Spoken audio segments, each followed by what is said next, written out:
Good morning student. आज हम पढ़ेंगे हिंदी ग्रामर पार्ट 8 क्रिया। क्रिया किसे कहते हैं? क्रिया की परिभाषा है किसी काम के करने या होने का बोध हो वाले शब्दों को हम क्रिया कहते हैं। जैसे मैं पढ़ा रही हूँ, आप पढ़ रहे हो। पढ़ाना और पढ़ना दो अलग अलग शब्द हैं। कौन सी क्रिया है? मेरा जो वाक्य है मैं पढ़ा रही हूँ, इसमें क्या क्रिया क्या होगी? पढ़ा। और आप पढ़ रहे हो और उसमें क्रिया होगी पढ़। ठीक है ना?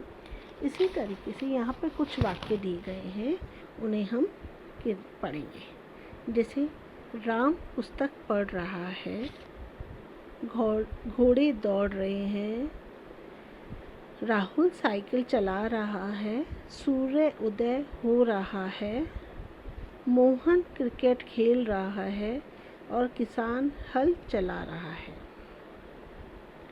इसमें कौन कौन सी क्रिया होगी? पढ़ना। एक सेकेंड। अब क्रिया अपनी कौन सी होगी?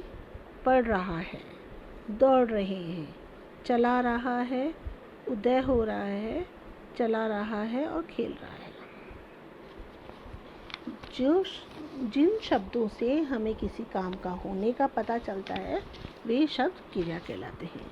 ऊपर दिए गए चित्रों में कोई ना कोई कार्य हो रहा है। अब अपन यदि देखेंगे या समझेंगे या और पढ़ेंगे तो हमें मालूम चलेगा कि यहाँ पे जो भी हमने पिक्चर देखी है 1 2 3 4 5 6, इनमें क्या हो रहा है? कोई ना कोई कार्य हो रहा है। जैसे राम का पढ़ना, घोड़े का दौड़ना, राहुल का साइकिल चलाना, सूर्य का उदय होना, मोहन का क्रिकेट खेलना और किसान का हल चलाना, है ना? इन वाक्यों में खेलना, चलना, पढ़ना, उदय होना, दौड़ना, ये जो शब्द हो रहे हैं, ये जो शब्द हैं वो हमारे लिए क्या है? क्रिया। कौन कौन से क्रिया के शब्द हैं? खेलना, चलना, चलाना, उदय होना, पढ़ना, दौड़ना, ये सब क्रिया वाले शब्द होते हैं। और हमारी क्रिया की परिभाषा क्या है? किसी काम के करने या होने का बोध कराने वाले शब्दों को क्रिया कहते हैं। ठीक है बच्चों, जो कार्य हो रहा है उस शब्द से हमें पता चलता है कि ये कार्य हो रहा है, तो वो जो कार्य हो रहा है उसे हम क्रिया कहते हैं। फिर अब अपन पिक्चर देखते हैं। कुछ अन्य क्रिया हैं जैसे रोना, रोना, बनाना, सोना, पढ़ना, नाचना और नहाना। अब ये क्या है? ये बच्चा क्या कर रहा है? रो रहा है। ये बना रही है। क्या बना रही है? चित्र बना रही है। और ये सो रही है। ये पढ़ रहा है। नाचना, ये नाच रहा है। और नहाना, नाच रहा है तो क्रिया क्या होगी? नाचना। बना रही है, बनाना। सोना, सो रही है, क्रिया कौन सी होगी? सोने का। वो कौन सा कार्य कर रही है? सोने का काम कर रही है। और ये बच्चा नहा रहा है, यानी कि कार्य कौन सा कर रहा है? नहाने का कार्य कर रहा है। ये बच्चा नाच रहा है, वाक्य अपना कहलाएगा मोहन नाच रहा है या ये बच्चा नाच रहा है। इससे नाचना कौन सा हो गया? क्रिया, है ना? पढ़ना, ये पढ़ रहा है, क्रिया कौन सी होगी? पढ़ना। ये बच्चा रो रहा है तो क्रिया कौन से कार्य कर रहा है? रोना। चित्र बना रही है, कार्य क्या है? बनाना। सो रही है, क्रिया कौन सी होगी? सोना। तो जो वाक्य में से यदि हमें क्रिया पूछा जाएगा तो क्रिया कौन सी होगी? रोना, बनाना, सोना, पढ़ना, नाचना और नहाना। ये हमारी क्या कहलाती है? क्रिया कहलाती है। ठीक है बेटा। अब आता है, हम प्रतिदिन अलग अलग कार्य करते हैं, अतः हर तरह का काम क्रिया होती है। क्रिया का मतलब ही काम होता है।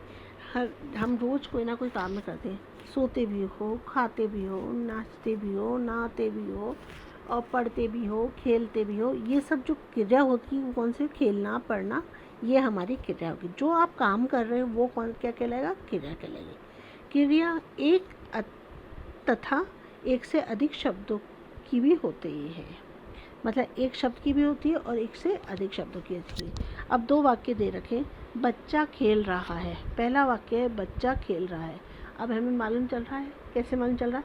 खेल रहा है यानी कि एक बच्चे के लिए हो रही है। कितने बच्चों के लिए हो रही है? एक बच्चे के लिए है।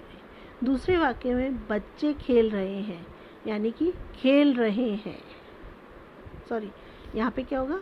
पहले वाक्य में क्या होगा? बच्चा खेल रहा है। दूसरे वाक्य में क्या हो जाएगा? बच्चे, है ना। ये दो वाक्य हैं, एक है स्त्रीलिंग, एक वचन और बहुवचन। बच्चा खेल रहा है, हमें कैसे मालूम चल रहा है? बच्चा किसके लिए आता है? एक वचन के लिए। और बच्चे, उसी का बहुवचन कौन सा हो जाएगा? बच्चे।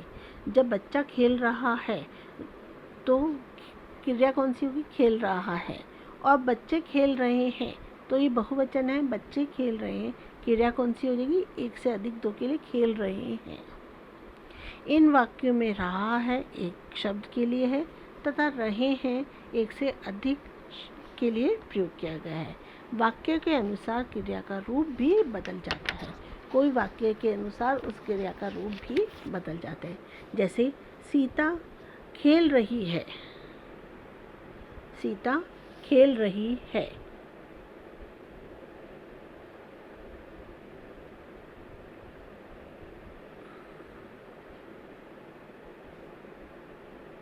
है ना।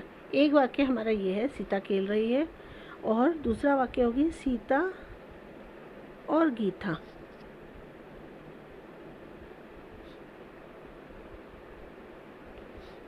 खेल रहे हैं। यानी कि यहाँ पे एक जने के लिए बोला है तो क्या कर रही है? खेल रही है। और यहाँ पे एक से ज़्यादा जने के लिए बोला गया है तो वहाँ तो ये यहाँ पे क्या आ जाएगा? एक से जाना, यानी कि सीता और गीता दोनों खेल रहे हैं। जब एक बच्चा खेल रही है, एक जना खेल रहा है तो खेल रही है और खेल रहे हैं दो अलग अलग वाक्य हो जाते हैं। ठीक है ना। इस तरीके से हम वाक्य के अनुसार क्रिया को पता कर लेते हैं। हम क्रिकेट खेल रहे हैं या राम क्रिकेट खेल रहा है, दो वाक्य हो गए, दो वाक्य हो गए ना। हम क्रिकेट खेल रहे हैं, जैसे राम क्रिकेट खेल रहा है। एक वाक्य हमारे पास ये है, राम क्रिकेट खेल रहा है। राम अपन को देखते ही मालूम चल जाएगा राम के साथ कोई और नहीं है, सिर्फ हम राम को जानते हैं तो हम राम के लिए बोल रहे हैं राम क्रिकेट खेल रहा है। और दूसरा है हम क्रिकेट खेल रहे हैं, हम क्रिकेट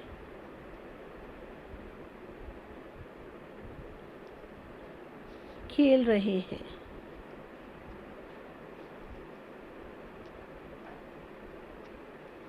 हम किसके लिए आ गया? एक से ज़्यादा के लिए। हम जिसमें मेरे साथ कोई और भी है तो हम खेल रहे हैं। क्या खेल रहे हैं? क्रिकेट खेल रहे हैं। इस तरीके से दो वाक्य बन गए हैं। राम क्रिकेट खेल रहा है, सेकंड वाक्य अपना है हम क्रिकेट खेल रहे हैं। ठीक है ना। हम पढ़ रहे हैं, यानी कि यहाँ पे एक बच्चा नहीं पढ़ रहा है, यहाँ पे बहुत सारे बच्चे पढ़ रहे हैं। हम पढ़ रहे हैं, उसके अंदर मैं भी आ जाती हूँ। हम पढ़ रहे हैं यानी कि हम सब पढ़ रहे हैं, मैं पढ़ा रही हूँ, आप पढ़ रहे हो, लेकिन हम पढ़ रहे हैं। ठीक है ना। अब मैं एक जने के लिए बोलती हूँ मैं पढ़ रही हूँ, या सीता पढ़ रही है, या सोना, कोई भी बच्चा जैसे किसी का भी नाम लेते हैं हम, वो पढ़ रहा है या पढ़ रही है। और हम पढ़ रहे हैं यानी कि हम सारे जने पढ़ रहे हैं, हम एक से ज़्यादा हो गया तो हम हाँ यूज़ हो गया पढ़ रहे हैं। और सीता पढ़ रही है, दो वाक्य अलग हो गए। क्रिया के वचनों के हिसाब से भी क्रिया बदली जा सकती है। अब मैं एक बार वापस से क्रिया की परिभाषा बोलती हूँ। किसी काम के करने या होने का पता चलता है, उस शब्द को क्रिया कहते हैं। आप लोगों के समझ में आ गया होगा, नहीं तो जब मैं लाइव क्लास लूँगी उसमें आपको और अच्छे क्लियरली समझा दूँगी। Thank you student.